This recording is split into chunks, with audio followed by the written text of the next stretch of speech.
Welcome back. We are now on Berakhos Daf Nun Amud Beis.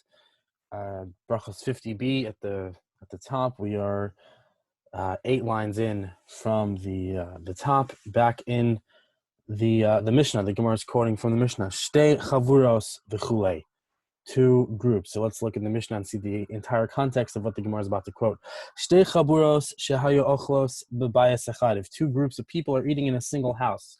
Bizman shemiktasan roen elu es elu. If it's possible for some people in either group to see the other group, hare elu mitzdarfin lezimun. They can combine together to make one big zimun. Vimlaf. But if they can't, if the 2 groups are entirely not visible one to another, elu mizamnin la'atzman ve'elu mizamnin la'atzman. This group has to make the zimun for itself, and the other group makes the zimun for itself. So now the Gemara is going to talk about this. Tana. It was taught in a brisa, im yesh shamesh beinehen, if there is a shamesh between them, a waiter who's going between both groups, then shamash mitzarfan. The shamash himself, the waiter, combines both groups, even if they don't see each other. This one waiter gives them the ability to make zimun together.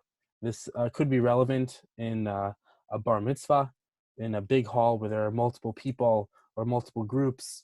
Let's say in 2 different parts of the hall where the groups are not exactly visible. There are parts of the groups or certain groups are not visible outside. But if everybody has one waiter or one set of waiters, then maybe the case could be made that one zimun could be made for all of them. Okay, next part of the Gemara quotes the next part of the Mishnah, which goes as follows. Ein mivarchen al hayayin. We do not make a bracha on the wine. Until we add water into the wine. Divri Rabbi Eliezer, that's according to Rabbi Eliezer. The Chachamim Amrim Mivarchim. But the rabbis say, the Chachamim say, we can make the bracha. So you have to understand that the wine that they were talking about in the Mishnah and in the Gemara is wine that's very, very, very concentrated. It's almost like syrup. And it's not appropriate to say a hagafen on the wine until we add it in water, and then it takes on the consistency of a liquid. So now the Gemara is going to talk about this. Tana Rabbanan. The rabbis taught. Yayin ad shelo nisein l'socho mayim. Wine which has not yet been mixed in with water. Ein mivarchen alav bori pri hagafen. We do not make a bori pri hagafen on that wine. Ela bori pri ha'etz. But we make a bori pri ha'etz because it is so similar to the peiros, to the actual grapes which the wine was made from, that it's still enough similar to those grapes that we still can make a ha'etz. Then notlin mimenu liyadayim, and then we can use that to wash our hands, to do netilas yadayim. Just like any other fruit juice, apple juice, orange juice, you can use that to do netilas yadayim, and it works to purify your hands, just like water does. But once we add water into this grape syrup, we'll call it, then you can make a bori pri hagafen. And you're not allowed to use it to wash your hands. Divrei Rabbi Eliezer. That's the opinion of Rabbi Eliezer. But the Chachamim say, whether it's the syrup grape mixture or actual wine, you still make a bori pri hagafen. The ein notlin himenu liyadayim. In either case, you cannot use it to wash your hands. So, kiman azla. Who does this follow? Hadamar Shmuel. That was Shmuel said. Ose adam kol tzarchov bepas. That a person can use bread for any of his purposes. That is the teaching of Shmuel that follows essentially from this brisa, because this brisa spoke about using wine for washing your hands. So that's using wine for a different kind of purpose than for consumption. So Shmuel said similarly, you can use bread for different kinds of things and not necessarily just for eating it. Kiman, whose opinion does this go according to? Rabbi Eliezer. Like Rabbi Eliezer, we just learned in the brisa. As Rabbi Eliezer said right here, Divrei Rabbi Eliezer, he said everything before that we make the hagafen on only once we add the water, but ha'etz before, and you can use it to wash your hands. The rabbis disagreed. They said you cannot wash your hands. So Shmuel says a person can use bread to do whatever he wants. That's like Rabbi Eliezer, who says wine is okay to wash your hands.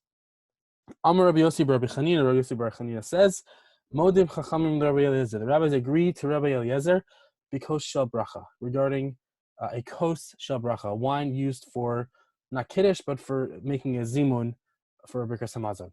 She'ein mivarchen alav ad sheyitim l'sochel mayim. You're not allowed to make the bracha on the kos shel bracha until you add the water into it. My time, what's the reason for this? Amar Rav Oshia. Rav Oshia says, Ba'inan mitzvah min hamuchar. For the mitzvah of doing the zimun, we need the best possible wine. And that's the wine with the water added in and mixed in and made into more of a liquid. V'rabanan l'may chazeh. And for the rabbis, what's the reason that using syrupy wine is not considered mitzvah min hamuvchar? Amar Rav Zera explained, chazeh likuraite, because it's suitable for kuraite, which is a kind of a nut or a kind of medicine which they would give, and so it's suitable for mixing it with that, and therefore it's not really so coveted like wine, as a very holy, not holy, but very special drink. As long as it's still in the state where you could mix it and turn it into medicine, it's really not so special yet. You need to mix in the water to make it wine. Tana Rabbanan, rabbis taught in the Brisa, Arba Dvarim Ne'amur b'pas. There are 4 things that are said about bread. Ein manichin basar chai al pas. We don't put raw meat directly on bread. Ve'ein ma'avirin kos malei al pas. We don't pass a full cup over bread. Ve'ein zorken es pas. We don't throw bread. Ve'ein somchin es hake'ara b'pas. And we don't put a full dish. We don't lean that on bread. So these 4 things are 4 things which are kind of respectful for bread, but also things that might ruin the bread. For example, if you put a raw meat on the bread, it'll soak in maybe some of the blood or some of the disgusting juices of that raw meat, and people won't want to eat the disgusting bread after that. If you pass a cup over it, if the water or wine or whatever spills on the bread and soaks it with that liquid, it might be disgusting. Also, we don't throw bread because if it falls to the ground, it might get all muddy and gross. And we don't put a pot like with food on top of bread because the food might spill, get into the bread, and people might not want to eat it. Amemar v'Marzutra of Rav Ashi, these 3 rabbis, Amemar, Marzutra, and Rav Ashi, Krachu Rifta b'hadeh. Were eating bread among each other. They were eating bread together. They're having a meal. Aise l'kamayu tamre v'mirmone, and they were brought dates and pomegranates. Shaka Marzutra, so Marzutra took some. Patak l'kamei de Rav Ashi distana, and he threw some in front of Rav Ashi. He threw some at Rav Ashi for him to eat. Amrle, and Rav Ashi said, Lo savar lamar lo hadetanya, don't you hold like that brisa, ein zorken es ochlin, that we can't throw food? So Marzutra answered, Hahi b'pas tanya, that was teaching us about bread, not about other foods. And the second question, Rav Ashi, vatanya, but we learned in another brisa, Kashem she'ein zorken es pas, just like we can't throw bread, kach ein zorken es ochlin, we don't throw the rest of the food. So Amar Lei Marzutra replied, Vahatanya, we learned in another brisa, Afal pisha ein zorknes apas, even though we don't throw bread, aval zorknes ochlin, we can't throw other foods. So there seems to be a contradiction between one brisa and the other, in a very clear way. One says you can't throw any food, one says you can. They both agree that you can't throw bread, but what about the rest of the food? So, Ella lo kasha, really there's no problem. Ha b'midi d'meis. The first is talking about things which can get disgusting. The second is talking about foods which will not get disgusting.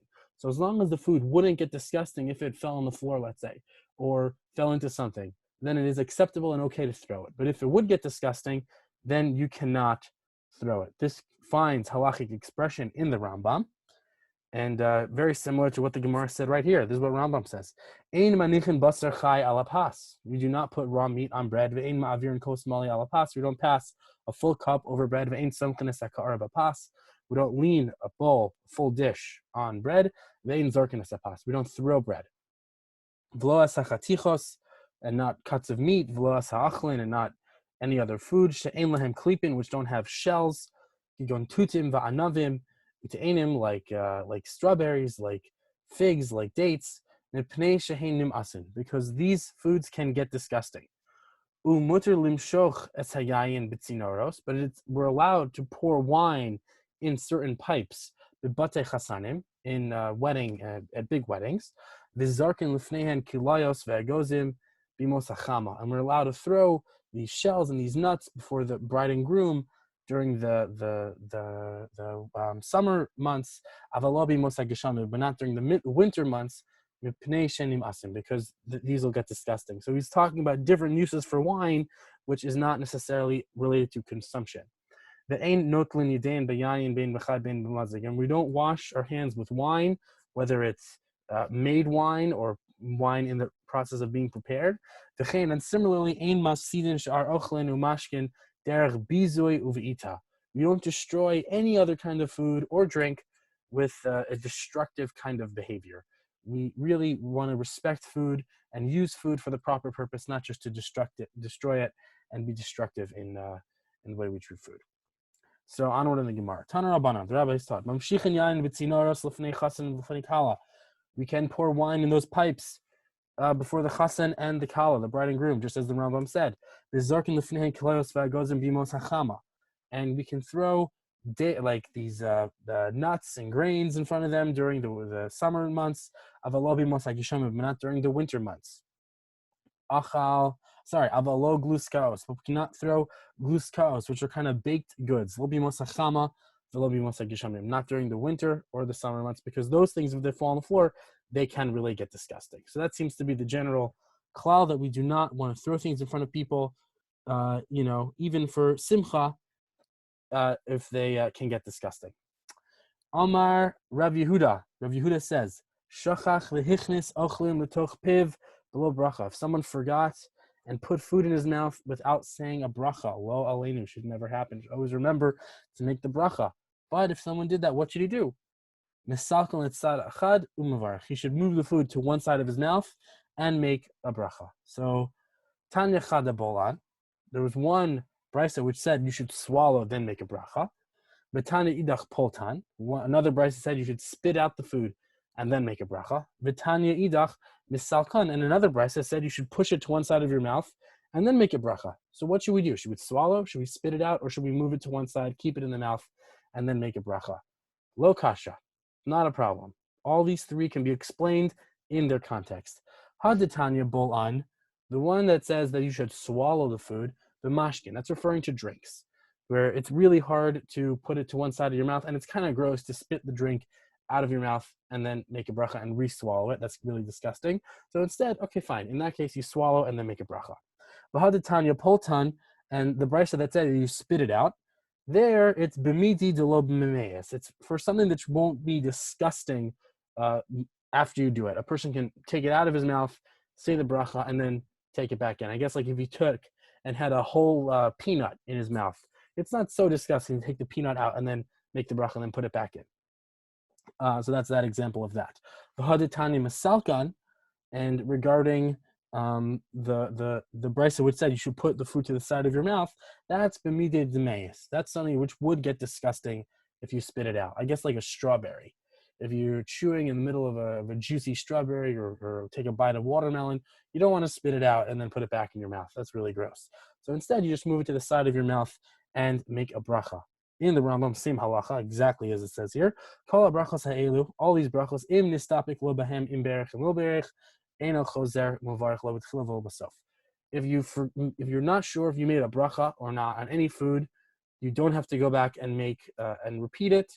Not a before bracha, not an after bracha. Why? Because brachos are rabbinic; they are not d'oraisa. Shachach v'hichnis achlan etoch piv b'lo bracha. If someone forgot and put food in his mouth without making a bracha, im hayu mashkin. If it's a drink, bol an, you should swallow it. Umevarech alehem basof, and then make the bracha at the end. Vim hayu peros, and if it were some fruits, she'im zrakan yimasu, which if you would spit it out, they would get disgusting. Kigon tutim va'anavim, such as strawberries and grapes, things like that. Misalkan litzad echad, you should move him to one side of his mouth. Umevarech va'achar kach bolan, and make the bracha, and then he should swallow it. V'im einan nimasim, and if it would not be disgusting, if he were to spit it out, kigon polim va'afunim, such as like nuts or seeds, things like that. Poltan mipiv, then he should remove it from his mouth. Ad shivarech, until he makes the bracha. Upiv panui, so that his mouth can be empty. Va'achar kach ochel, and after that he will make he should eat them. So we'll understand why the Rambam is saying piv panui, that his mouth should be empty right now. In the next piece of the Gemara. We'll just do a couple more lines and then we will call it a day. B'midi delo memeis nami. But also something that doesn't spoil. Why can't you just move it to one side of your mouth and make the bracha like that? Why does the Gemara tell us that it's better to spit out that food than make the bracha? Why not just leave it in your mouth? What's the point of spitting it out? So Targuma Rav Yitzchak Kaskesa'ah. Rav Yitzchak Kaskesa'ah gave the explanation. And where did he give the explanation? Kamei de Rabbi Yossi bar Avin, in front of Rabbi Yossi bar Avin, Mishmei de Rabbi Yochanan, in the name of Rabbi Yochanan. And this is the explanation. Mishum shenamar, because the pasuk says, Yemale pi tehilasecha, my mouth will be filled with your tehillah, with your praise. So, meaning to say that we want the entire mouth to be filled with the praise of God and not have food in it when you're making the bracha. It's more respectful, it's more honorable, it's a better bracha to be said with lots of kavana and with the mouth empty. And that's why it's better, if you can, the food won't get disgusting, to spit out the food and then to re-chew it. They asked Rav Chizda. And who's they? Not so clear. Maybe his students, maybe some people he found. But they asked Rav Chizda, someone who eats and drinks and doesn't make a bracha, mahu sheyichzar v'yivarech. Should he go back and say the bracha again? Amar lahu, Rav Chizda said to them, Mi she'achal shum v'recho nodef. If somebody ate a piece of garlic, and his breath stinks from it, yachzar v'yochel shum acher. Should he go back and eat another one, kidei she'hei recho nodef, so that his breath would keep on smelling? In other words, meaning to say, once you miss the time for the bracha and you didn't actually say it, it's done. You don't have the option of saying it anymore after that. Once you've eaten garlic and your breath stinks, eating more garlic won't take away the stink. You're good. You need to make the bracha from the beginning, and if you forgot, you're kind of stuck. Amar Ravina said, Hilkach, therefore, afilu gamar sudaso, even if somebody finishes his entire meal, yachzor v'yivarech, he should go back and make the bracha again. Now, why does he say that? Tanya, because it's taught in the Brisa. Taval the Allah, if somebody went into a mikvah and went up, Omer ba'aliyah, so he should say when he gets up, Baruch asher kichanu b'mitzvos habitzivanu ala tefillah, the bracha for tefillah. Blessed are you, Hashem, who made us holy with mitzvos and commanded us to do tefillah. Velohi, but that's not correct interpretation. The Gemara is going to reject this halacha of Ravina. Hassam over there regarding the tefillah meikara gavri lo chazeh. He was not fit to make the bracha at that time because he was tameh. He needed to go into the mikvah to become tahor, and only then was it proper for him to make the bracha. Hacha, but here with food, meikara gavri chazeh. It was appropriate at every point for him to make the bracha. It was not as though he needed to eat the food before he was able to make the bracha, whereas in tefillah, he needed to do the tefillah before he could make the bracha. The hoel, and therefore, the idche. Since the time passed, the time has passed. He lost his opportunity.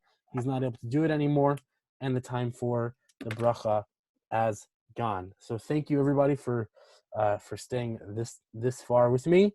And tomorrow on next Amud, we will finish this parak. Thank you so much for watching. I hope you have a beautiful day.